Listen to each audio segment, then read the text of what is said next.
Okay, so first webinar of the season, first one for fall 2026 and winter 2027 UWC admissions. Gosh, that is crazy to say. I just want to say welcome. It's so exciting to have you joining us on the webinar today. My name is Lindsay. I use she, her pronouns. I am the executive director of the UWC National Committee of Canada, or we call ourselves often UWC Canada. We are the entity for Canadian students to pursue admission to United World Colleges around the world. That includes Pearson College, which is where I'm actually speaking to you from. I am a resident. I have the real privilege to live and work out of the house that I'm given at Pearson, which is located on the unceded territory of the Chiana First Nations peoples. Unceded, if you don't know, does mean stolen land. And it's an important term that we use when we're acknowledging the fact that Pearson College was purchased from the federal government, which was taken, the land was taken without their permission from the Chiana First Nations peoples. And it's important for us to always be aware and acknowledge that. And if some of you have started in your application, you'll have noticed that we do ask you to do some research and learn about the history of the land that you live and study on with land acknowledgements and self-locations, which I'm happy to talk about if anyone has any questions. I will give you a little bit of context about me. I am a UWC wannabe. I was 20 when I learned about the United World College Organization. As some of you might know, that means I was too old. I was too old to apply. It was such a bummer. It was pretty heartbreaking. But I'm very, very lucky that in my career in education, I've been able to visit United World Colleges and recruit them, those students, to choose Canada as a place for their university. Gosh, my first visit to UWC was in Costa Rica. And I walked around that campus and was like, I need to work here. I need to work here one day. And so I'm very, very grateful that that has come to fruition for me. I started working with UWC as an organization 8 years ago. I got to help open the UWC in Japan. And so I lived and worked in Japan for 3 years, there as a university advisor and the director of admissions. And now I've been with the National Committee of Canada for 4 years. And I help Canadians access the movement so that you're not like me and 20 when you hear about this. But obviously none of you are like that because you're here. You know about us, which is great. But you might not know a ton about us. And so that's what we're going to talk about today. I'm going to take you through the sort of quick, I guess, Cole's notes or an AI breakdown of what UWC is and how you apply. And hopefully I will answer a lot of the common questions that you have. But at the very end, we'll stop the recording and I'll take questions from any of you that have some. Sound good? All right. So this is our mission statement. You probably have seen it if you've checked out our website, but United World Colleges is made up of 18 schools and colleges. We call them schools and colleges because schools mean kindergarten to grade 12, and colleges mean the traditional 2-year sort of grade 11, grade 12 model, or I will call it probably grade 12, grade 13 model in the way that we would probably count it in Canada. So that's the difference between schools and colleges that are located across 4 continents. We call ourselves a movement, but really we're an international organization that's hoping to create movement in the world that has existed for more than 60 years. With a mission that really wholeheartedly believes that education is a force that can unite people, nations, and cultures together towards more peace and sustainability, which we know are very interrelated in today's modern world. So we're constantly seeking students who are future leaders who are thinking, why can't we do things? Not we can't do things. We want you to be thinking about why not versus building barriers for yourselves in the way you think. We're looking for students who are curious. I have this as the top point because if you ask questions, you're probably the kind of student that we're looking for. If you're thinking those questions and you're brave enough to ask them to your friends, to your teachers, to your parents, to your bosses, whatever societal community group that you find yourself in, if you're a person who asks questions because you like to learn, then this is probably a good place for you. Students often ask me what can make the difference for them in their application. And I think it's asking your interviewers good questions. Okay, not about the questions and how you answer them that we ask you, but you asking us a very good question. We are looking for students who obviously are committed to acting responsibly. That doesn't just mean following the rules. It means thinking about your personal and community responsibility that you have as a human being on this earth. That's the kind of responsibility that we're hoping you're able to reflect and see that your actions impact others and yourself. We're looking for people who are willing to be challenged, who really have strong beliefs. You might wholeheartedly be vegetarian, and I know that that's an easy example for me to use, but we really want you as a vegetarian to be thinking about how can other people not care about animal rights, and you do, and truly want to understand the way another person thinks so differently from the way you do or the way you live your life. Not just openly accept that we think differently, but truly seeking to understand the why behind why we have different beliefs in the world. It does mean that you have to be open to being challenged about really core, important beliefs, to possibly your own identity, to the way you were brought up, to the way that you are told to be a good human by your parents, your church, your school, whatever it might be. You have to be open to having that core part of you challenged, which means there's a lot of self-reflection that goes into this experience, which brings about an importance of resilience, right? Resilience means being able to survive hard things. It doesn't mean that you have to have experienced a lot of hard things in your life to show resilience. It means we're looking for students who can show us that they're able to ask for help when they need help, that they're open to seeking that support, and that they know that they may not have all the answers and they may not have all of the ways to get through this on their own. It does take a community to get through this together. And then obviously driving all of that is passion for the world, passion for really wanting to make things better for others. Does that sound like any of you? Hopefully, maybe. It's a little intimidating. I know all of those things, but we're not expecting you to be perfect in all of those things. So I'm going to show you a video that gives you a bit of a sense of how UWC started. I think it does it better in 5 minutes than I could through 10 slides. So give me a thumbs up if you can hear the sound.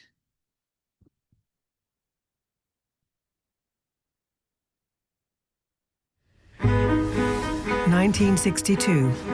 The world experienced one of the greatest moments of tension since the beginning of the Cold War.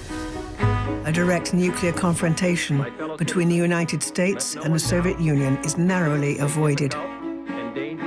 At the same time, on the Atlantic coast in Wales, United Kingdom, a school opened its doors and welcomed its first students. Why not start a chain of international schools for teenagers in the cause of peace? One of the founders of Atlantic College was Kurt Hahn, the German educational pioneer. He believed that if young people from different backgrounds were educated together, they would build a shared understanding which could prevent future conflicts. That became the unique vision of the UWC movement. Soon after, in 1967, Lord Mountbatten became president of the organization and renamed it United World Colleges. I obtained the consent of the International Council to change its name to United World College, or simply UWC. While humankind set foot on the moon for the first time, UWC expanded. In 1974, Pearson College UWC was founded in Canada. In 1975, UWC Southeast Asia became a full member of the UWC movement.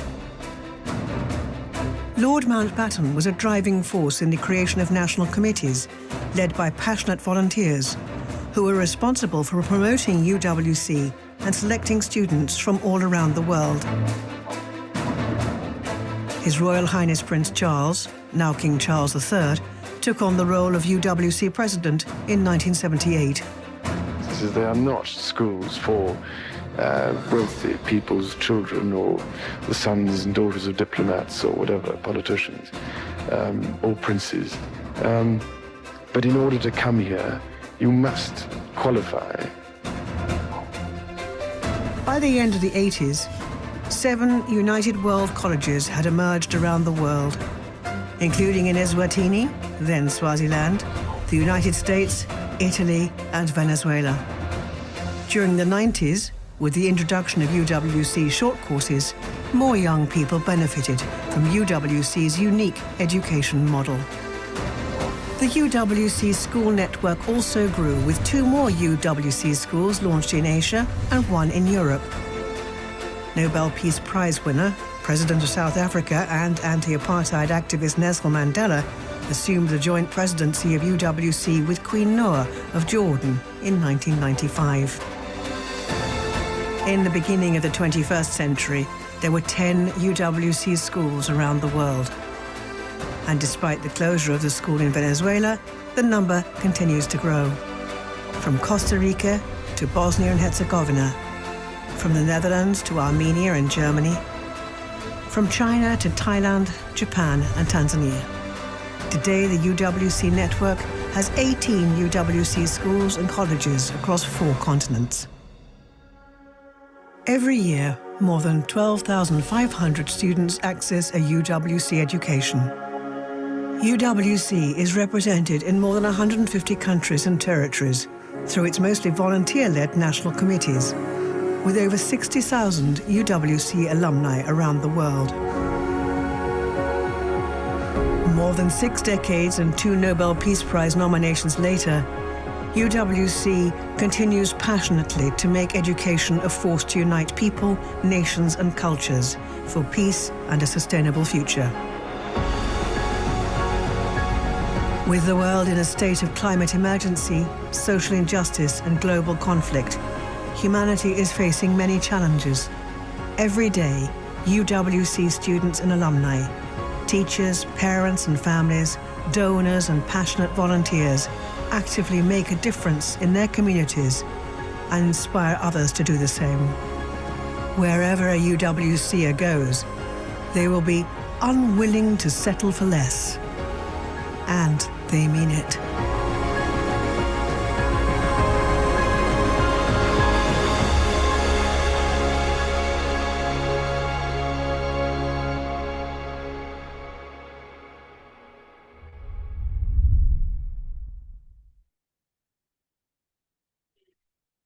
Okay, so pretty good history lesson. I like to think that those visuals are much better than me like listing off all the countries and the locations. But before I actually get into, I don't want to start the video, so we'll have to stay on this slide, but I'm not going to talk about this slide for a sec. There are a couple terms in that video that I just like to clarify. One is national committees. You've probably heard that in my introduction of myself and in the film. In the world, we have 165 national committees. That means that they represent nations, territories, maybe underrepresented populations in certain nations or territories as well. They're selecting students from their region as the experts of their cultural background and expectation. Canada's a huge, huge country with a lot of different regions and cultures that make up this massive geography of a nation that we have. And so we also have regional teams that support us in our selections work so that we can truly make sure that we're authentic to the cultures that are represented by the many regions that we have in this country. But we are one national committee made up of multiple regions. I say that because there are 165 groups of people around the world representing, all of those countries. If I, sum it down a bit, and the number that was given was 12,500 students that get a UWC education every year. That number is a bit big because we have one really big school, UWC Singapore. It's about half of the number of students that go. So about 6,000 students go to UWC Singapore. And so the other 17 colleges make up the other 6,000. And that means we typically graduate each year around 2,500 students. So we have this big, big world and all of these incredible people, a global population of billions. And each year, only 2,500 people are graduating from a United World College. We've crunched the numbers, and really simply put, to be selected and to attend a UWC is a 1 in 1 million opportunity. It's pretty big, it's pretty impactful. And I wish I could build that video to highlight how good Canada is at sending students into UWC. We rank currently as the third most nominated entity of national committees in the world. We follow global selections, China, and then Canada. So we're packing a pretty big punch for a small population, but we are sending a lot of students. And so I want you to feel confident that your chances of going to UWC, even though I'm saying it's 1 in 1 million, it's actually pretty high. We're very privileged to navigate the system that exists in UWC in the way that we do. And we work very hard to send as many good students that we feel can truly thrive in this environment to a UWC. We're not limiting ourselves to 10 students a year, which is unfortunately what a lot of other national committees do. So I do want you to feel encouraged, okay? We are trying to send as many of you as possible. This year, this fall, this month, we sent 90 Canadians into UWC. 4 years ago, we were sending about 45.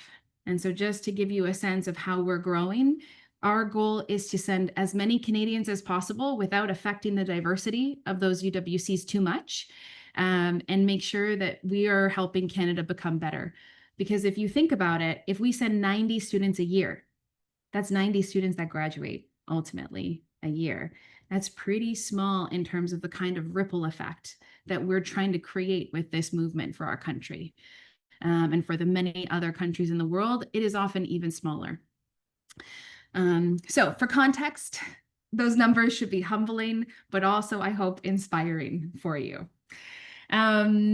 I've talked a little bit about some of the values that you're seeing on the slide here, in terms of what kind of students are we looking for. And so I won't spend a ton of time getting into the values, but I do think that these values are things that are good to be aware of when you're applying.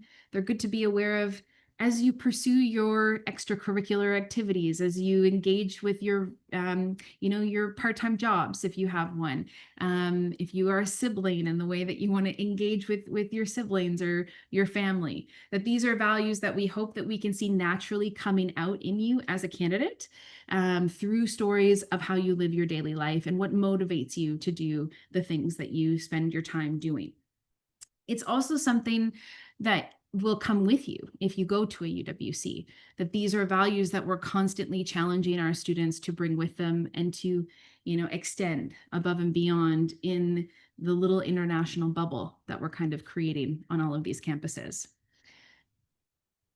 Okay, so how we do this, how UWCs sort of run their programs is through 7 learning principles that really kind of represent the commitment that we have not only to the pursuit of peace and sustainability, but ultimately social justice. Number 1 is we must create a diverse college community. That doesn't just mean students. Wherever you end up at a UWC, you will always find a host population. Our goal is that when you go to Japan or you go to Eswatini or you come to Pearson here in Canada, that you're getting a flavor for the local area, for the culture that is, that you're celebrating the land, the heritage, all of that history, and you're getting to know that place as a home for yourself. And that includes the diversity of the adults that teach you, of the adults that will be your host parents, your host families in the communities, and the staff at the school or college. We're actively thinking about intercultural understanding, not just in your curriculum, but in the way that you live together 24/7, that genuine concern for others, like developing the ability to care for your roommate or for, the person that you just are not able to get along with, that there's no way you're going to be friends with them, that at some point you're able to develop some level of genuine concern for that person and their well-being. We want you to be physically healthy, mentally healthy, and a lot of that comes through fitness and living a healthy lifestyle. We talk about sleep so much at UWC. Often you're 16, 17, 18-year-olds who think you could do it all on 4 hours sleep a night. But we are constantly trying to teach you how to understand your limits and how to recognize that you can't be who you want to be if you're not taking care of yourself, and often helping others take care of themselves too. Community interaction is really inherent in the way that we live together.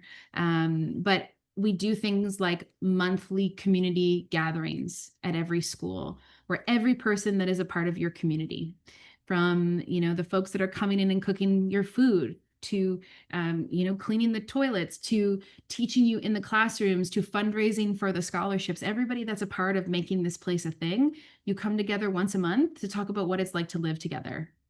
And what are the problems that you're facing as a community? How do you need to recycle better? How do you need to make sure that everybody is fed in the right way? How do you make sure that you're able to discuss, the issues that are happening in Sudan and the Democratic Republic of Congo and just so many parts of the world? How do you talk about those things with everyone in the community in a safe, healthy, but also passionate manner? Those are all things that get discussed monthly. That you're constantly having a positive action towards sustainability. And it's not just about your individual, recycling goals, but that you're looking at the systems and structures that exist and thinking about how they impact the carbon footprint of a UWC in this world.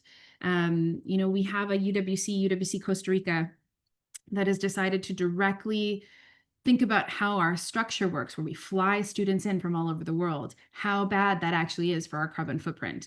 And so they've said the dominant number of students that will go to their campus will come from Latin America. They will come from with like a certain distance within it.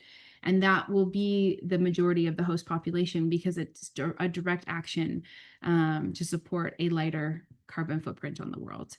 Not every school will do that, but schools are talking about it, and they're trying to reflect on their own actions and how, as a system and a structure, we can do better.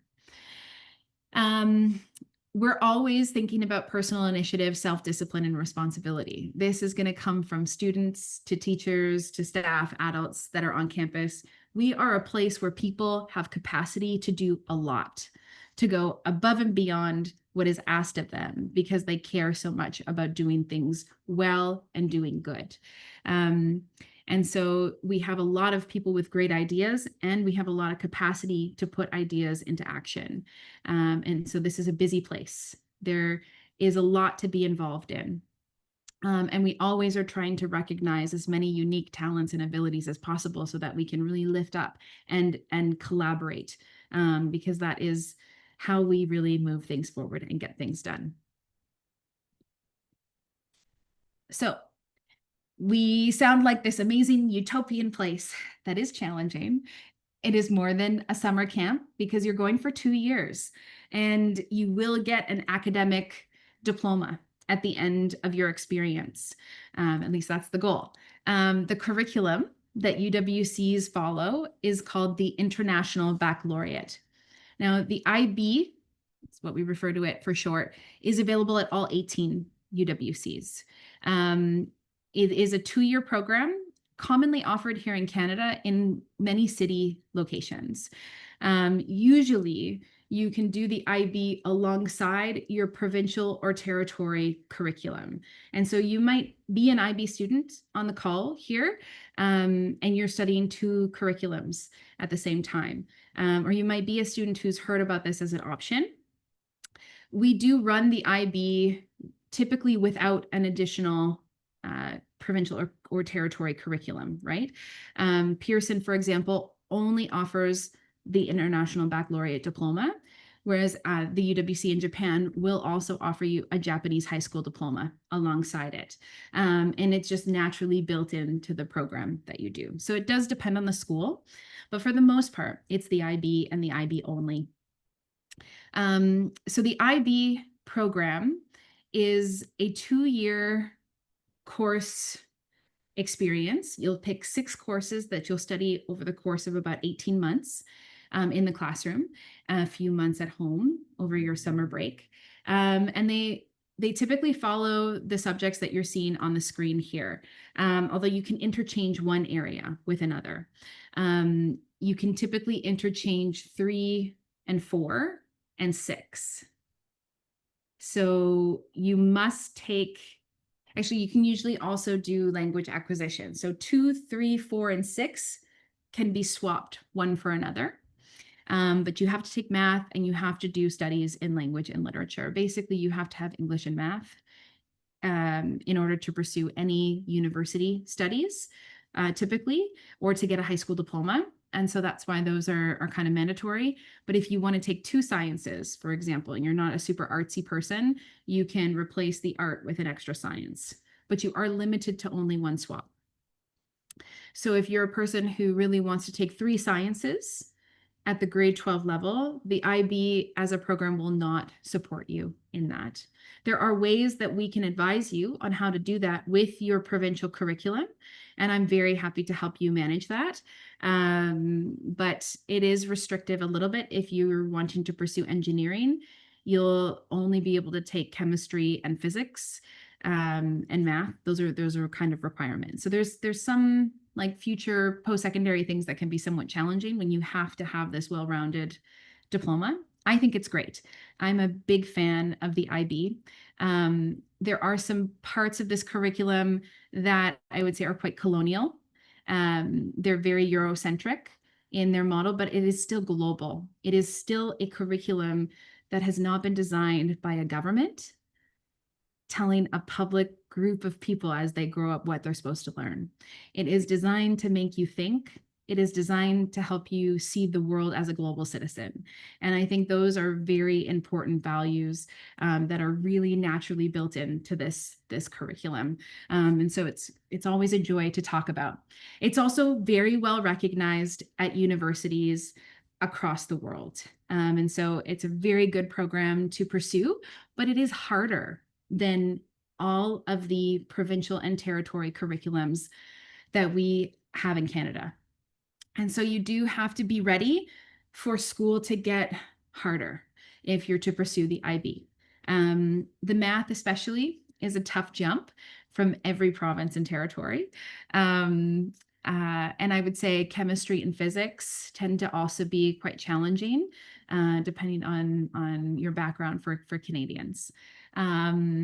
So some things that I will highly recommend when it comes to academics, while we don't require you to be in grade 11 to apply, I think that is the best year to apply. That repeating grade 11 sciences is an important step to help you have a better transition into the academic rigor. So some of you might be in grade 10 on this call, and that's okay, you can apply. And you may already be challenging yourself by taking grade 11 and grade 12 courses in grade 10. I've seen that. We've had students finish math all the way through high school by the time they're in grade 10. It's incredible. Those are the kinds of things that we're probably looking to see in terms of whether or not we feel you're ready to go into a school like this from an academic perspective. But I say this because we're really trying to make sure that you have a good experience, and that you're not stuck in the library for your 2 years because you're stressed about passing your academics. That's not the goal of sending you to a UWC. Our goal is that you can live and know people and, stay up all night with someone talking about what is happening in their home, and being able to support them and being empathetic and not stressed about your test the next day. Right? So however we can make that easier for you, that's where our recommendations come in. But note, they're recommendations, they're not requirements. And I don't say this to intimidate anyone. If you want to apply and you're not the stellar math student, that's okay, because academics is actually the least important factor to us when we're making a selections decision. We're really checking to make sure that you can handle this, not that you're going to ace everything. Okay, I do think it's important that I say that often students coming from a public curriculum in Canada, which all of us are, that your grades may go down. Ultimately, if you're considering post-secondary and you really need this because you're looking for a scholarship, it can sometimes be smarter and more strategic to stay in your home province and finish out your classes to get an amazing average when you graduate. And then you could pursue UWC and you have these 2 diplomas to use when you're applying into a university. So timeline can be something to consider as well, because really it's age for us. It's not your grade that is the eligibility criteria. So if, in case you don't know this, as long as you will be 16 when you walk onto campus, you are eligible to apply. So typically September 1st next year, we want you to be 16 as well as 19. You can be anywhere within that range. If you're a little bit too young or a little bit too old, let us know, because sometimes we can push exceptions as well. Okay, so I think I've covered a little bit about the IB and a lot more than is on this slide. But let's talk about the added components to the IB that make it really special in comparison to other curriculums that are out there. In order to complete the full diploma, not only do you take those 6 subjects on the slide previous, you also have to do an extended essay. You have to take a class called Theory of Knowledge, and you have to do a lot of creativity, activity, and service hours. Now I'm going to start at that one, the creativity, activity, and service hours. We do not count them at UWC because your hours are going to be crazy high in terms of other IB schools. You live at this school. You are constantly going to be active. You're constantly going to be showing creativity in the way that you're approaching group projects, initiatives, a day spent on the mountain, the creativity that you have to show to handle certain situations. It's constantly happening. So your service is to your community, right? At a UWC, we don't really focus on anything called CAS like this because it's just naturally built into your experience.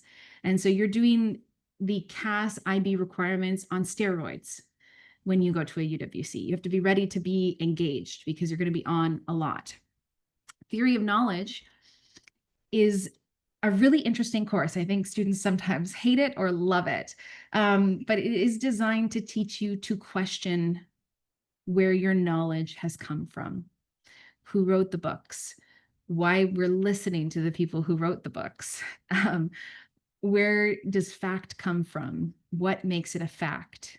While you might know this as a pear, it might also be a different kind of fruit, or it might even be a vegetable, and we call it a fruit because we think it's a fruit our whole lives. These are really simple debates, but they are legitimately the conversations that you will have in those classes. And so they can be somewhat frustrating, but they're really, really useful tools in helping you think critically about what you take in as information in the world, which is probably one of the most important skills that a human needs today in the kind of information overload type world that we live in. And the third, extended essay. You will write a university level research paper. You will do it one-on-one with a teacher who is there to guide you in terms of how to write this essay, how to properly create your citations, how to do the research, how to write it. It's basically a one-on-one mentorship opportunity for you to learn how to survive university. How do you write a paper? very few, if any, to my knowledge, curriculums across Canada offer that kind of individual one-on-one support.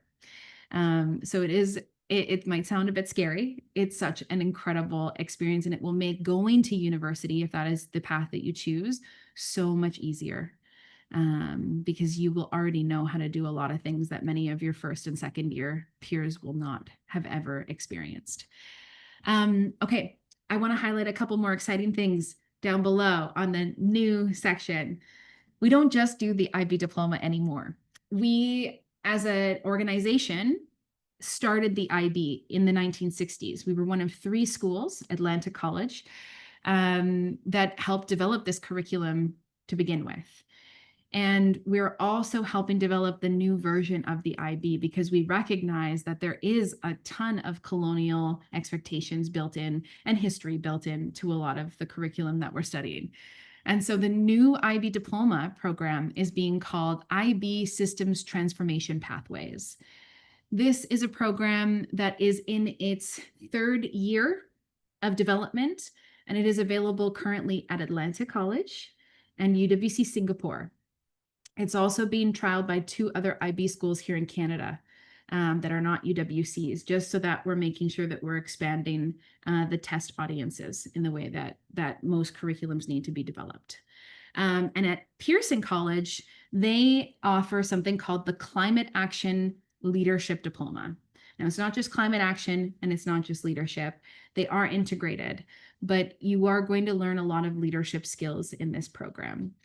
Now, the Climate Action Leadership Diploma program is 50% of the IB and 50% micro-credential bespoke curriculum that has been designed to bring in more Indigenous wisdom, Indigenous history into your learning experience, and a lot more hands-on learning on the land, really leaning into the area and the history and moving reconciliation forward in terms of it being an educational opportunity for you to access that is very rare to exist today.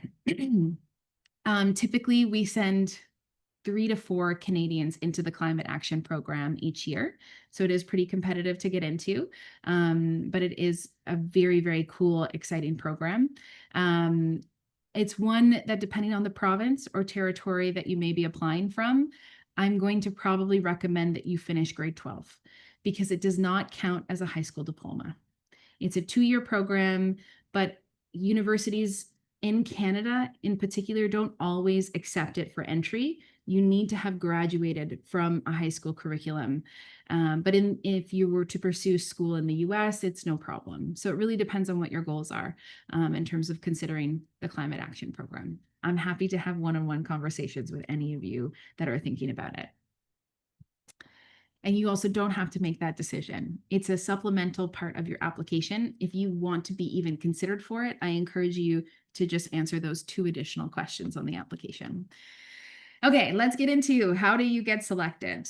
And the first sort of barrier I think that exists for UWC is students and parents and teachers going, how do we afford this private school? Because private school sounds expensive. UWC is not a typical private school, okay? We really, really believe that to qualify to go to a UWC cannot be about your socioeconomic background. No person in the world can control where they are born or what they are born into. And so that cannot be a requirement to access a UWC. And we really stand by that. Our philosophy is that you pay what you can, whatever is fair. It does mean that you do have to do a financial aid assessment, which I will talk about. But I will give you some statistics and averages of what most Canadians are paying to go to UWC. But if this helps, 70% of the students that are in the IB diploma, those final 2 years of the program, are receiving full or partial financial assistance. The majority of Canadians that go to UWC are receiving at least partial financial assistance, and many do receive full. Okay, so you are selected based on your merit. Okay, that means based on your written application, your group activity engagement, and your interview. We're trying to get to know you, and we're selecting you for you. If you are selected as a finalist, we will invite you to apply for financial aid. You don't have to if you don't need it, but if you do need it, even if you don't need it, but you want to be considered and you want to know what your results are, we will take you through a financial aid assessment. I'm going to highlight that Alberta, the Yukon Territory, Newfoundland and Labrador, and Prince Edward Island have a unique old government scholarship that still exists that is all entirely based on merit. And so in those areas, I'll talk a little bit more about the fact that if you're in consideration of the government scholarship, we cannot do a financial aid assessment. It's purely government funding that is going to pay your way to go. And we're very grateful to have that. We used to have those across Canada, but as education funding has shifted so much in the last 20 years, we've lost a lot of that direct funding as a private school model. And I think that I get it, looking at the challenges that we face in this country across every province and territory when it comes to public education and the funding models. It does make sense to me, but I'm disappointed. I wish we could fund every student from every province to go to a UWC. Okay, so when we are selecting you based on merit, we're looking and actively seeking evidence of the 6 core criteria that you see on the screen. This is open. This is on the first page of the application.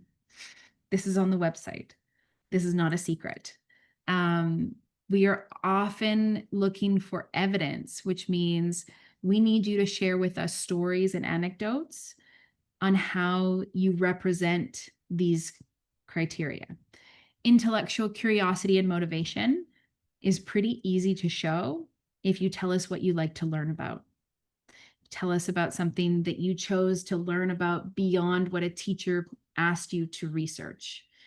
And that can be sports. Like you could be an amazing athlete and have taught yourself how to, eat healthy to build muscle and endurance, and that there's a specific way that you can lift weights or do something that will help your golf swing or I don't know, your hockey abilities, whatever that might be. It doesn't have to be academic.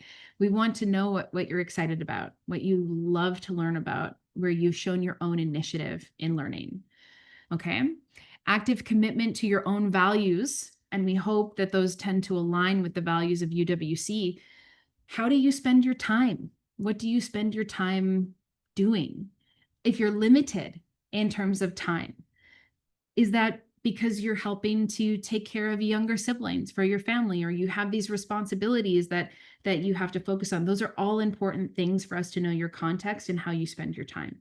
But that's really what we're looking for. Social competence. Tell us about your relationships. Who's somebody that you're close to that has inspired you, or about a deep friendship that you have that really matters to you, and what are the features of that friendship? I think friendship is really the most beautiful thing that comes out of UWC. And so we want to know that you want to build friendships and that you can handle relationships, and that sometimes when things get hard in a relationship, that you're willing to go the extra mile to try to fix it. And that you're also sometimes willing to recognize when it can't be fixed. Okay, but that's what social competence is. How do you get along with other people? How do you build relationships? Resilience, self-awareness, and independence. Often, students are showing us examples and evidence of this when they talk about hard things that they've had to endure.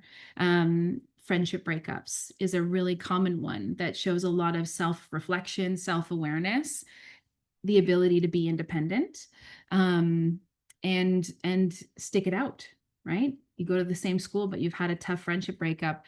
That can be a hard thing to do sometimes. That's just one example of an easy way to show that most of us have probably experienced in our lifetime already. Personal responsibility and integrity. If you have a part-time job and you're able to show up consistently and maintain it, your recommendation that comes from your boss is a great way to show us that you can handle responsibility. That's a really simple way to do it. But integrity can also be shown when you've been challenged by something really hard in life. If you've ever been peer pressured, to go underage drinking or to do something that you shouldn't be doing, and you show integrity because you chose to do the hard thing, which is not do it, when it would be really cool if you did, because your friends would have thought you were cool, right? Those are good examples of how to show integrity and personal responsibility. And then the last one, academic robustness. Really, academic robustness is about time management and the amount of things you're doing, as well as passing your courses. Okay, so things that we're looking for on your school report cards will be like your attendance. Do you still go to class? Do you consistently go to class? If you don't go to class, are you missing class because you're doing something else really important? Or what are the reasons behind your attendance, right? That's a point of evidence for us that we're going to look at. We had a student a couple of years ago have like 6 months missing of their grade 10 year, and that's because they went sailing around the world. I mean, that's pretty rad, and that's okay. That's something that obviously they're so committed to that they were willing to miss school. Did their grades suffer? No, because they had to work extra hard and teach themselves and do a lot of things independently. So those are the kinds of points of evidence that we might be looking for. Not everyone is missing school to sail around the world. I know that's a pretty unique experience, but it's okay to miss school. We're just going to try to understand what those reasons are, because a really big part of going to UWC is being able to wake up in the morning and get to class, because going to class and engaging in the conversations is the point. If you miss class, everyone suffers, including you, because your perspective, your point of view does not get to be a part of those rich conversations. And you're legitimately there to represent a Canadian geographical perspective of some kind. Your upbringing means that we want you to share what you know and ask questions to understand the things you don't know. And you can't do that if you don't go to class. So those are the things we're looking for. If you are curious and you want more examples, I promise we do webinars for applicants as we go, where we try to give you a lot more ideas and food for thought on how to answer those questions. Okay, let's talk about timeline this year. You may have noticed on our website, which just went under a massive renovation and is still in the works. So there is some stuff missing from the new website. I'm sorry. We're figuring out the kinks. But they both would have indicated so far that we have 3 application windows. But our main application window is window 1, and it is the best opportunity to apply because it's when we have the most spaces, the most financial aid available. So your best shot is to be in window 1, okay? The application deadline is November 5th. What happens after you submit your application is what you're seeing here in stages. Now, if you wanted to submit your application tomorrow, no problem, but we're not going to start reading until November 6th. So you don't need to pressure yourself and submit early. It does absolutely nothing for you. Okay, most students submit in the last 48 hours, I promise. I see it every year. So give yourself time. I highly recommend that you take the questions from the application and work in like a Google document or a Word document that you're actively saving, because I do find that students forget to hit save when they've been working in the application. So take things out and work in an area that you know automatically saves for you. But submit by November 5th, please and thank you. Following deadlines is also a good skill to have as you enter UWC. We will have alumni and educators reading your applications for about 3 weeks, a little bit less than 3 weeks, actually, about two-ish weeks. From there, we will invite you to a group virtual activity. Because Canada is so big, we want to make sure that Canadians have the chance to interact with one another. Usually our group virtual activities happen the last week of November, or the last weekend, of November. Those dates will get posted. I encourage you to reserve one day, if you can, that weekend. because we try to invite as many students as we can to that stage. If you put effort into your application, our hope is that we are going to be able to invite you to that stage. Beyond the group virtual activity, we hold interview weekends, which will happen the first 2 weekends of December, usually. So I would encourage you, if you're on a sports team or you have some commitments that occur on those 3 weekends that I've just highlighted, that you need to try to keep one day of that weekend flexible. When it comes to the interview, we're only going to ask you for 1 hour of your time on that day. So we can typically work with you if you're in a volleyball tournament or you've got I don't know, some whatever sport that you play. We can work with you if you make it to the finals, or if you're in Model UN, that sometimes is on the same weekend. So keep that in mind, that it's best to go through window 1. Last year, we had students go on a New York City trip with their class, and they had to make the hard decision to miss entirely window 1, and they interviewed and went through the process in window 2. It is possible that you're going to get to go to a UWC if you take a later timeline, but it's not as easy as it is if you go through window 1. So it's good to plan ahead. If you are selected as a finalist, we will tell you on December 20th. Every year, that is our announcement date. If you're selected as a finalist, you're on to the next stage. That stage is called matching. We are going to invite you to do the financial aid assessment at that point, because we're going to try to figure out, what do you need to go to a UWC? And that includes financial support. Beyond matching, usually ends on January 30th. You'll know what our financial aid assessment is, and we'll know what we're working with. We will have come to an agreement at that point. We'll be able to match you with a school offer. And then if you agree to that school offer, we will nominate you to that school. That school will then ask you to complete some of their forms. Typically, that school is going to ask about health information, because as the service provider, they need to know if they can support you if you have any health needs, right? And that's not something that we consider in terms of our process, because we're a national committee and not the school. We're not the service provider in the end. So if the school receives all the paperwork from you in a quick and timely manner, it's usually pretty easy to do. We're waiting for them to give you an offer of admission. And that offer of admission usually does come in April or May. So this is a long process. There's no other admission process that I know in the world that makes you wait this long. And I'm so sorry for that. But it does work. It's just a long wait. I try to do things faster where I can, but this is a really average timeline. Once you get that offer of admission, you're golden. You start to apply for your student visa, or you start prepping your orientation if you're going to Pearson, because there's no visa needs as Canadians to go to Canada. And you start onboarding and you get ready to go. We'll pair you with a mentor and you'll be well supported. Worst case scenario, we have not been able to find you a match. And we're going to put you into what we call the second wait list, which is called global clearing. Now, Canada does exceptionally well on this global clearing wait list.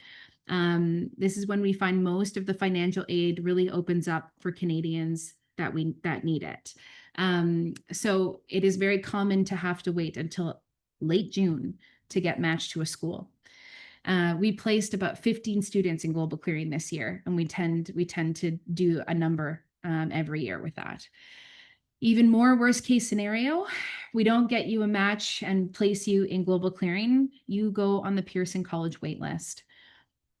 If you'll believe it, that Pearson College waitlist is still live right now, because we don't control the visa process for international students to enter Canada. Sometimes Pearson will have beds that remain empty because students are not allowed into the country. And we want those beds to be filled. And so that waitlist can wait until mid-September. And so I will probably be making some phone calls to students on September 19th, next week, saying, we have a space for you now at Pearson. Can you get on a plane and can you get out to Vancouver Island and get started? And we're already a month in. So it's not ideal, but it is an opportunity that becomes available that Canada is very privileged to have in comparison to all the other national committees in the world out there. You know, there are only a few of us that have a school in our country that we can use in this way. So pros and cons to it, but again, 1 in a million. Sometimes we have to wait a long time for it to work out, but it tends to work out. Okay, I've set a couple terms here and I'm trying to speed up because I know I've hit my time limit for all of you. Offers and finalists. Typically, Canada receives 50 offers from the 18 UWCs. 25 of the 50 come from Pearson. So we always know every year that we have 25 spaces that are going to get offered to Canada from Pearson College. We're looking for host population diversity. So we try to have 1 student from every province and territory at Pearson. The other 25 tend to be from schools abroad. We try hard to limit ourselves to 90 finalists. 60 will be told they are finalists and 30 of them will be waitlisted automatically. But on average, this is the number that we work with every year. Over the past 3 years, I'm giving you the average, but the way we have success is because we work together as a collective. And what that means is that I'm often pairing students of different financial need in order to get you to a UWC.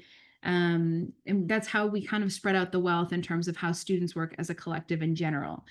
So socioeconomic diversity is very important when it comes to the finalist group. None of you will ever know what each other need, but often I'm trying to pair students and leverage students to get opportunities for everyone to be able to go. I promise as you go through this process, it will make sense and I will guide you at each stage. So an offer means a space has been reserved for Canada at that school or college. With that space comes financial aid support. So sometimes a school will say, Canada, you're getting a full scholarship this year. Whatever student you have that has very high financial need is going to be a really good match for that. Other years, that school will say, Canada, you get a 50% offer. And then we need to find a student, or in combination, the student, family, and the national committee can pay the other 50%. And that's how we get the student there. Or sometimes schools will say, hey, Canada, you're getting a space, but no financial aid. And then it's on us as a national committee and potentially the students to figure out ways to pay the full cost to be there. And so it varies. An offer is not a guarantee that we will have a student that we can fill for that position. Matching is when we are able to find a student that meets all the qualifications that an offer provides us, and we can match to that offer. We go back and forth a lot with the schools and a lot with students and parents. So as finalists, you're active in how this works.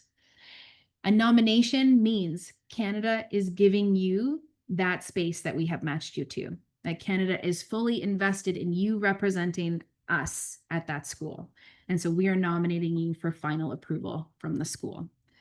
That's what an offer of admission is. We can't make any decision until the school gives you an offer of admission, because ultimately that is the most powerful piece of documentation that you're going to get that allows you to feel confident in making other decisions, like booking flights and stuff like that. Okay, so for those of you from Alberta, Newfoundland and Labrador, PEI, and Yukon, we do have these unique government scholarships that exist. In Alberta, very unique because we have 8, and they don't all go to Pearson, whereas the Newfoundland and Labrador, PEI, and Yukon have 1 scholarship each that go directly to Pearson. What this means is that if you're top 8 in Alberta, you're going to be a finalist for a government scholarship. If you're number 9 in Alberta, but the Alberta team has said, we had 9 amazing students that really need to go, as a national committee, I'm going to do everything I can to meet whatever your financial need is to get you to go to a UWC, but you're not a government scholar. you're an NC nominated student, if that makes sense. If you're number 2 in Newfoundland and Labrador, Prince Edward Island, or Yukon, or honestly, if you're number 3, number 4, number 5, and you're a good student that deserves to go to UWC, we're going to work with you. Okay. Just like we would any student from BC, Ontario, Quebec. You just become a student just like all of those areas as a finalist. And so it is still very, very fair as much as we can make it. If you are in any of these provinces or territories, the government has a requirement in order to be considered for their scholarship, and that means you have to be in grade 11 to apply. So I'm sorry if you're in grade 10 or 12. If you're in 10, you can just plan. But if you're in grade 12, I'm sorry, you'll have to apply to be considered like a national committee applicant, not a government scholar. Okay, I think I'm almost done. Ultimately, biggest, most important thing to know is that you are selected based on your merit. We're not thinking about money as we are selecting you. The money is what comes after, okay? So please know that this is need blind as we go through this process. I'm going to leave you with a few quotes from students for this recording. You can come back to it. I think these quotes are really great in terms of helping you resonate with the core criteria and some of the examples that I have shared, because they really do highlight determination, passion in that first sentence. A good sense of humor, I think, is something that can be helpful as you go through this. But I really love this quote at the end, that people will hear your heart through this experience because they will know you so well. These are friendships that I've not seen in the outside world, really, in the way that you are connected to each other in this environment. Helping people, the opportunities that are created in this kind of school environment, all of the resources that you need, we're hoping that we're providing you to make things happen. Yeah, okay. I'll leave you with this one because I do think it's the best one to end on. It's rather beautiful. And I'm going to stop the recording here. Thank you for those of you who watched.